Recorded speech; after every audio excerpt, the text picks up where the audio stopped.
Hi everyone, welcome to magnet brains Hindi medium, जहां पे आपको मिलती है बिल्कुल ही फ्री एंड क्वालिटी एजुकेशन। इस सेशन में हम बात करेंगे class 10th English Bihar board की रीडर बुक जो है उसका चैप्टर नंबर 4 क्वालिटी, जिसका नाम है उसकी एक्सरसाइजेस। यानी प्रीवियस सेशन में बेटा ऑलरेडी हम इस पूरे लेसन का डिटेल एक्सप्लेनेशन देख चुके हैं, तो कुछ मिस हो गया हो डोंट वरी, डिस्क्रिप्शन में प्लेलिस्ट की लिंक है, from there you can watch the video.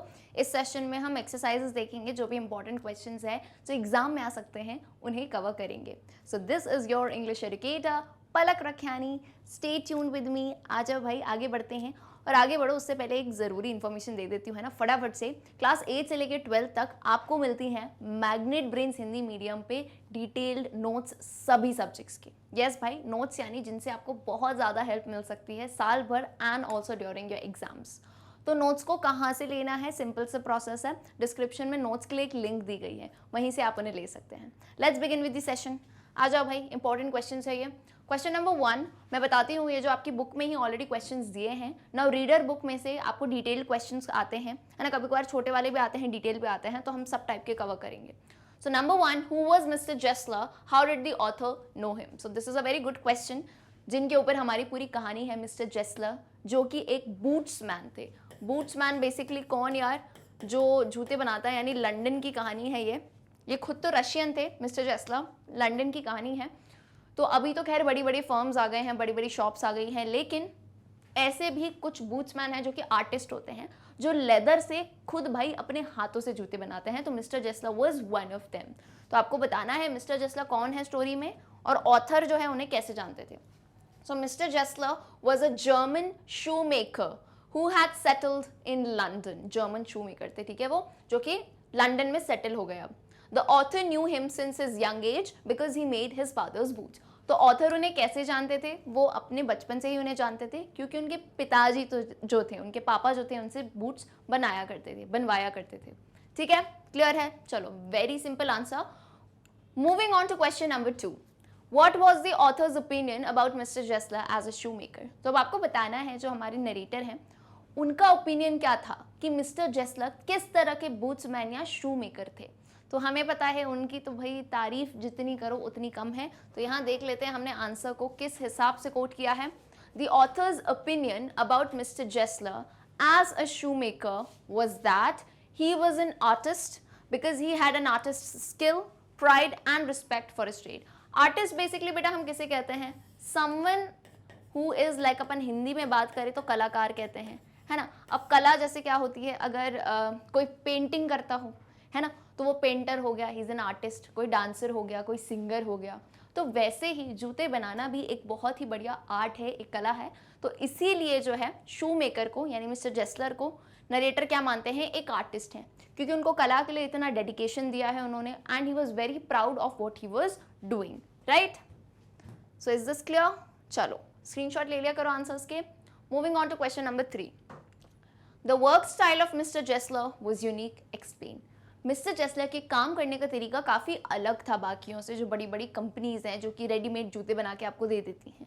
तो आप जो हैं उनके वर्क करने का तरीका एक्सप्लेन करिए। So according to the lesson, here is the answer. The work style of mister Gessler was unique because he made only ordered boots which were mysterious and wonderful। तो ये बहुत ही अलग बात है। आज आप जब जाओगे, बड़ी बड़ी ब्रांड्स है, बड़ी बड़ी दुकानें हैं, तुम देखोगे ऑलरेडी इतने सारे जूते सजे हुए रखे रहते हैं। सो आप चाहो ना चाहो आपको उसमें से कोई ना कोई सिलेक्ट करना पड़ता है, the best out of it. But इनकी कहानी अलग थी। मिस्टर जेस्लर क्योंकि खुद जूते बनाते थे, वो जूते ऑर्डर पे लेते थे, ठीक है, खुद अपने हाथों से बनाते थे, एंड जो वो जूते बनाते थे अकॉर्डिंग टू द नरेटर वो mysterious and wonderful in shape and fit, in finish and quality of leather, they were the best. यानी तुम चाहे क्वालिटी पे बात करो, तुम फिटिंग पे बात करो, इतने कंफर्टेबल थे। यानी आज के टाइम पे लोग क्वालिटी पे कहाँ ध्यान देते हैं, या ऑनेस्टी से कहाँ जूते बनाते हैं, यानी सही वाला लेदर लें, लेकिन मिस्टर जेस्लर के जूते बिल्कुल ही परफेक्ट होते थे। His boots had the best materials and lasted long, and वो अपने बूट्स में बहुत ही अच्छा मटेरियल यूज़ करते थे ऑनेस्टी के साथ। यानी जो वो कस्टमर से पैसा लेते हैं बिल्कुल जो है सही तरीके से उसका यूज़ करते हुए इतना अच्छा मटेरियल देते थे कि वो बहुत लंबे टाइम तक चलते थे, है ना, बहुत लंबे टाइम तक चलते थे। तो इसलिए ज़्यादा उनको लेने ही नहीं पड़ते थे जूते किसी को। आई होप इट इज़ क्लियर। चलिए question number 4, Mr. Jessler was not successful in his trade. Why? यहाँ पे ट्रेड का बेसिकली मतलब है जो वो काम करते थे, जो वो अपना बिजनेस करते थे जूते बनाने का, ठीक है, तो वो उसमें सक्सेसफुल नहीं हो पाए। तो यहाँ पे आपको एक्सप्लेन करना है कि अंत में उनके साथ क्या हुआ था, ऐसी क्या कहानी हुई कि वो जो है सक्सेसफुल नहीं हो पाए। तो यहाँ पे मैं आपको बताती हूँ, बेसिकली क्वेश्चन में सक्सेसफुल का मतलब सिर्फ क्लीनली ये है बिकॉज लास्ट में उनकी डेथ हो जाती है, right. So he could not make a lot of money although he was very talented. तो यही बातें आपको लिखनी है। Mister Gessler made only ordered boots, he only believed in quality in his work, and that is why आप समझ पा रहे हो कि हमारे लेसन का नाम क्वालिटी क्यों रखा गया है। He did not believe in advertisements, offers and shows through which big firms are selling their products and making hold on the market. तो यानी वो इसमें बिलीव नहीं करते थे कि बहुत ज़्यादा प्रचार प्रसार करो, ऑफर रखो, नहीं लोगों को बेवकूफ़ बनाओ कि ये है 50% सेल, 40% सेल, विंटर सेल, नहीं ये सब मत रखो, है ना, ताकि तुम जो है लोगों को पकड़े रखो कि हाँ इतने कस्टमर्स जो है ऐसे नहीं लेना है। उनको क्वालिटी पे भरोसा था, उनको आर्ट पे भरोसा था, ठीक है। So as a result Mr. Jessler lost his customers in his trade and dies of slow starvation. और इसी वजह से, उनकी अलग थिंकिंग की वजह से, कि उन्हें लगता था कि लोग जो है सही में आर्ट में बिलीव करते हैं, लेकिन ऐसा नहीं है। लोग जो है बहुत ही बोलते हैं ना फास्ट मूविंग वर्ल्ड हो गया है। So no one actually waited कि उन्हें ऑर्डर दें, वो अब खुद के हाथों से बनाते थे तो टाइम लगता था। So people are very fast, लोगों को जो दिखा बड़े फर्म से जाके वो ले लेते थे। सो इसी वजह से मिस्टर जेस्लर ने जो है अपने कस्टमर्स, अपने ग्राहक खो दिए, and then he dies of slow starvation. और धीरे धीरे because of lack of money to eat, तो वो जो है मर गए, ठीक है। चलिए question number 5 is something which is based on your opinion. इसमें आपको अपनी राय देनी है, but again to help you guys मैंने आंसर दिया है। इफ यू फील, अगर आपके अपने खुद के थॉट्स हैं, so you can surely put them up in the answers. So question is, big firms are selling their products and making hold on the market through advertisement, offers and big shows.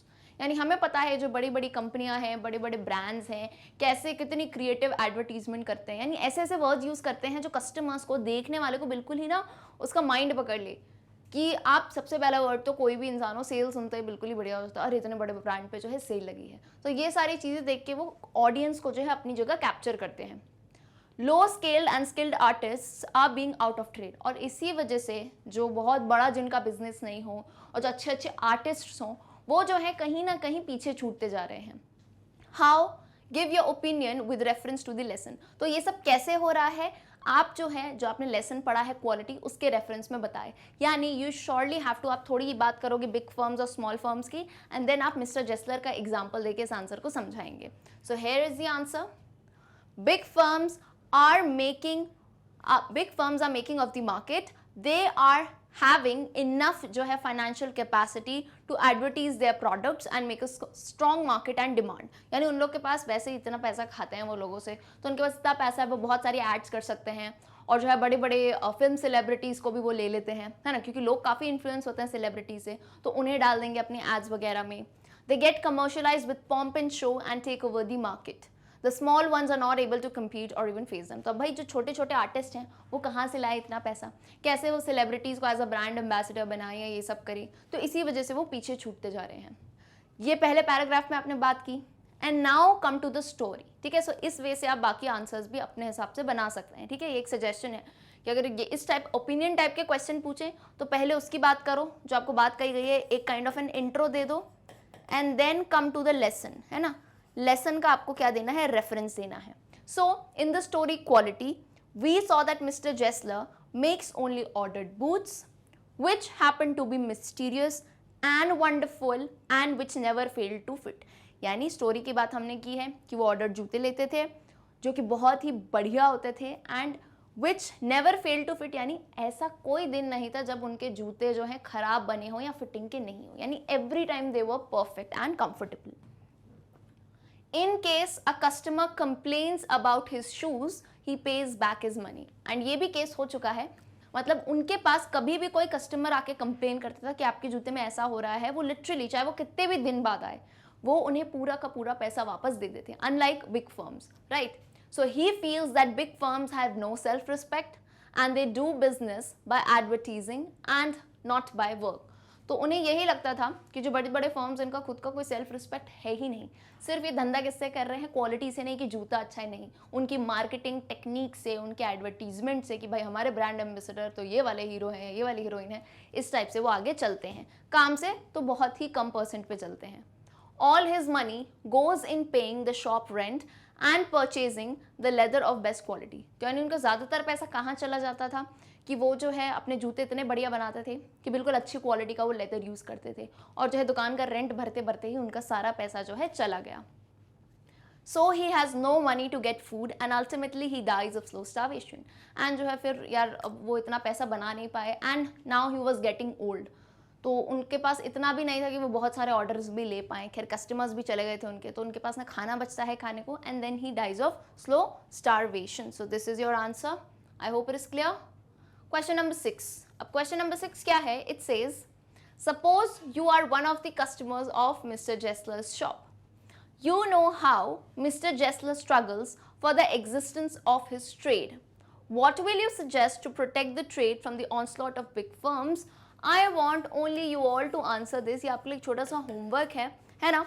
वैसे तो ये answer मैंने दिया है, मैं आपको बता दूं, लेकिन अगेन ये आंसर आपको तब देखना है जब आप अपना खुद का आंसर भी लिख लो, ठीक है। इसमें आपको खुद से आंसर लिखना है, खुद से कोशिश करो, यहाँ मेरे आंसर से सिर्फ आप आइडिया लेना, ठीक है। मैं आपको देखना चाहती हूँ कितनी क्रिएटिविटी है।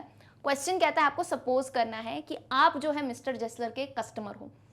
अब तुम्हें जो है पता है कि भाई मिस्टर जेस्लर को कितनी दिक्कतें आ रही हैं, वो आगे नहीं बढ़ पा रहे हैं, उनके कस्टमर्स जा रहे हैं, तो तुम एज अ कस्टमर उनकी कैसे मदद कर सकते हो कि जो बड़ी बड़ी कंपनियां हैं उन्हें दबा नहीं दे, ठीक है। उनको किस तरह से तुम सजेशन दे सकते हो। तो यहाँ मैंने सजेशन दी है, आप अपनी सजेशंस लिखिएगा। If I would have been one of the customers of Mr. Jessler's shop, I would not only help him financially, but to improve his trade, would suggest him some marketing techniques। यानी अगर मैं उनकी customer होती तो ना सिर्फ अगर मैं खुद भी इतनी स्टेबल होती तो मैं उनकी फाइनेंशियली भी थोड़ी पैसे से मदद कर देती, और जो है टू इम्प्रूव हिज ट्रेड, यानी उनका जो बिजनेस है जूते का उसको अच्छा करने के लिए मैं उन्हें सजेस्ट करती कुछ मार्केटिंग टेक्निक्स कि कैसे जो है आप मार्केट में अपने प्रोडक्ट को और बढ़ा सकते हो, which would definitely not include false advertisement but methods such as word of mouth and a little bit of display at his shop. यानी अच्छा, अब हमें तो ये पता था कि मिस्टर जेस्लर को एडवर्टीजमेंट ऐड वगैरह करना पसंद नहीं है, लेकिन मैं उन्हें बताती ऐसी मार्केटिंग टेक्निक जिसमें हम कोई भी फॉल्स एडवर्टीजमेंट यानी झूठी बातें नहीं कहेंगे, जैसा आपका प्रोडक्ट है वैसी की वैसी सच्ची बातें कहेंगे, है ना। बिल्कुल ही ऑनेस्टी से हम जो एडवर्टीजमेंट करेंगे, जैसे word of mouth and a little bit of display. Word of mouth यानी लोगों से जो है प्रचार प्रसार कराएंगे कि लोग आपकी तारीफ करें, एक्चुअल में जिन लोगों ने आपसे जूते खरीदे हैं उनके रिव्यूज़ हम लें और वो दूसरों को बताएं। दूसरा, आपकी दुकान पे एक अच्छा सा डिस्प्ले लगाएं, क्योंकि वो भी एक बहुत ज़्यादा इफेक्ट क्रिएट करता है ना। दुकान के बाहर अगर एक अच्छा सा बोर्ड हो, डिस्प्ले हो, तो 10 दुकान भी हो तो आपको वहाँ पे जाने का मन करेगा जिसका डिस्प्ले बहुत ही शानदार है। So and a little bit of display at his shop would help him in getting a bit more reach and some more customers. यानी दुकान के बाहर डिस्प्ले लगाना, अंदर जो है अच्छा सा शू रैक बना देना, और जो है आप मिरर्स पे जो है आप वो रख सकते हो, क्या रख सकते हो, अच्छे अच्छे उनके बूट्स रख सकते हो, तो लोग आते ही समझ जाएंगे कि वो कितने अच्छे जूते बनाते हैं, एंड ऐसे उनका ट्रेड आगे बढ़ सकता है। This was my suggestion, you need to write down your suggestion. आपके पास भी और कोई आइडिया है तो वो आप बिल्कुल लिख सकते हैं। आई hope it is clear. Question number 7।